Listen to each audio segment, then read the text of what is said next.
Mr. Chairman, delegates, friends, and my fellow Americans, thank you from the bottom of my heart. I am deeply humbled by your confidence, and on behalf of my family, here and gone, I accept your nomination to run and serve as Vice President of the United States of America.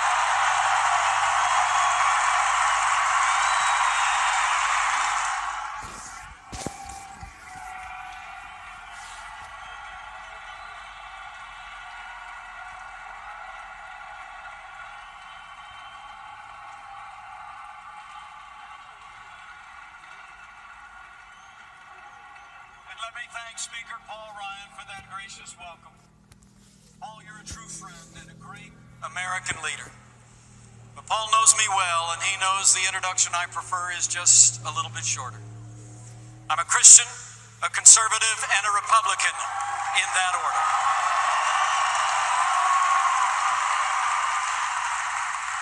You know, I'm new to this campaign, and honestly, I never thought I'd be standing here.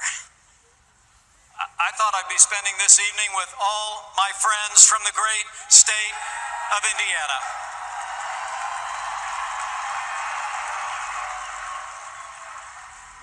Yet there I was, a few days ago in New York City, with the man who won 37 states, who faced 16 talented opponents and outlasted every one of them, and along the way brought millions of new voters into the Republican Party.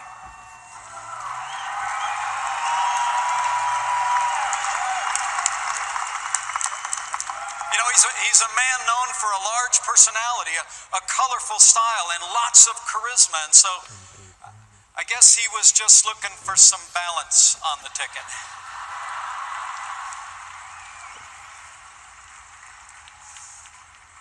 Well, for those of you who don't know me, which is most of you,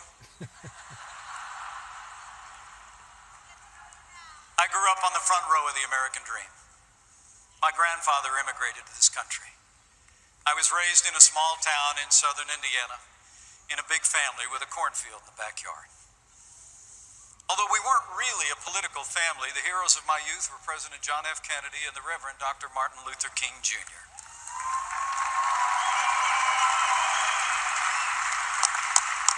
When I was young, I watched my mom and dad build everything that matters: a family, a business, and a good name.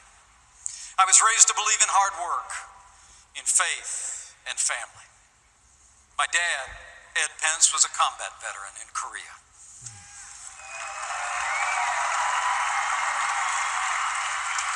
Dad ran gas stations in our small town, and he was a great father.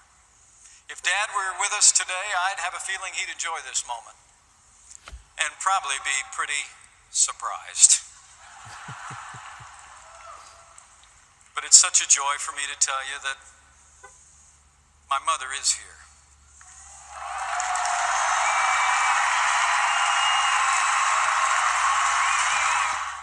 Would you join me in welcoming the light of my life, my mom, Nancy?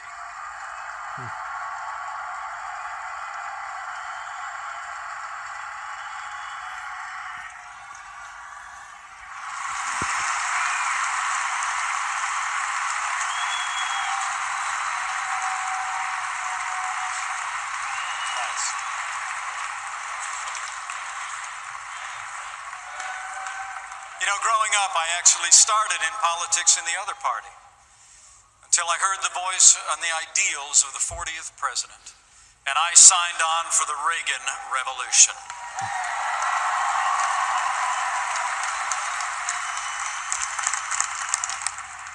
But the best thing that ever happened to me, even counting tonight, is that 31 years ago, I married the girl of my dreams, a school teacher, an artist. She is everything to me. Would you welcome my wonderful wife, Karen PENCE?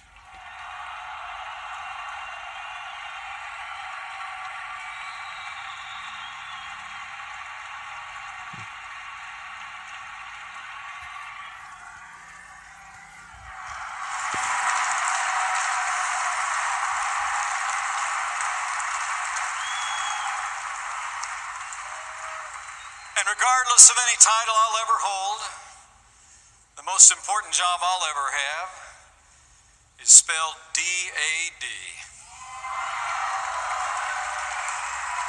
Karen and I are blessed. Karen and I are blessed to be the parents of the three greatest kids in the world.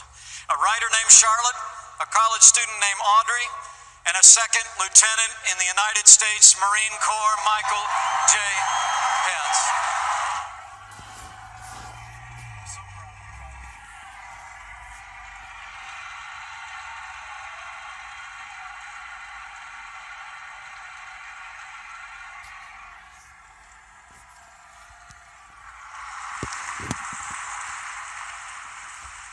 Now, if you know anything about Hoosiers, you know we love to suit up and compete.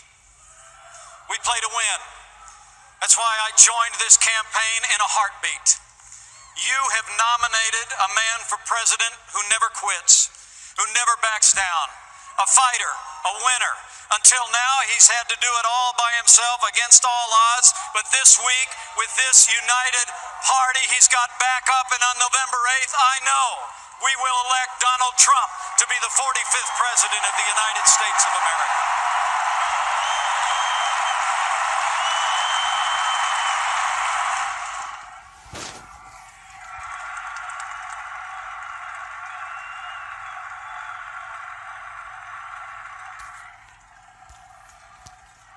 Now, we'll win because we're running on the issues facing this country, and because we're leveling with the American people about the stakes and the choice. You know, the American people are tired of being told. They're tired of being told that this is as good as it gets. They're tired of hearing politicians in both parties tell us that we'll get to that tomorrow while we pile a mountain range of debt on our children and our grandchildren. And as Ronald Reagan used to say, they're tired of being told that a little intellectual elite in a far distant capital can plan our lives better for us than we can plan them for ourselves.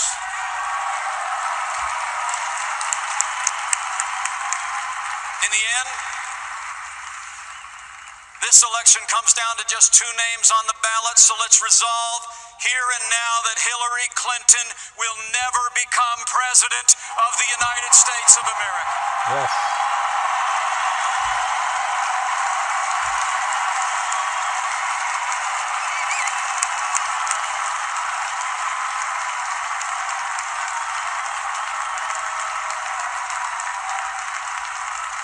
Now, Hillary Clinton essentially offers a third Obama term, and the role is perfect for her.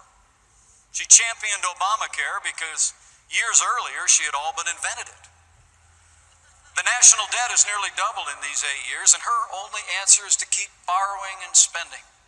And like the president, she thinks the path to a growing economy is more taxes, more regulation, and more government. Now, they tell us this economy is the best that we can do. It's nowhere near the best that we can do.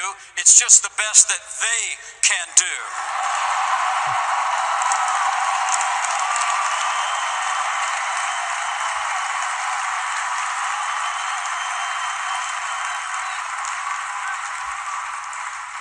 And let me tell you, I know firsthand it doesn't have to be like this.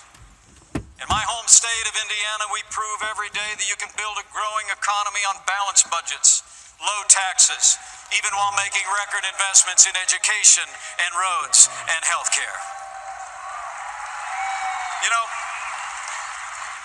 Indiana is a state that works because conservative principles work every time you put them into practice.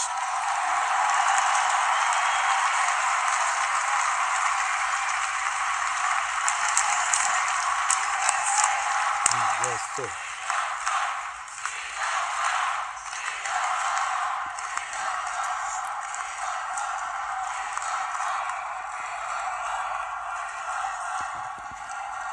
Now today, while the nation suffers under the weight of $19 trillion in a national debt, we in Indiana have a $2 billion surplus, the highest credit rating in the nation, even though we've cut taxes every year since I became governor 4 years ago. We have fewer state employees than when I took office, and businesses large and small have created nearly 150,000 new jobs, and there's more Hoosiers going to work than ever before. That's what you can do with common sense Republican leadership, and that's exactly what the no-nonsense leadership of Donald Trump will bring to the White House.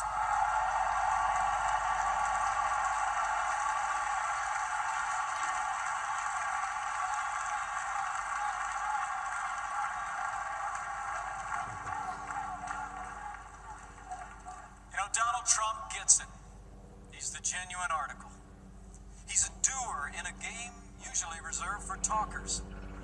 And when Donald Trump does his talking, he doesn't tiptoe around the 1,000 new rules of political correctness. He's his own man, distinctly American. And where else would an independent spirit like his find a following than in the land of the free and the home of the brave?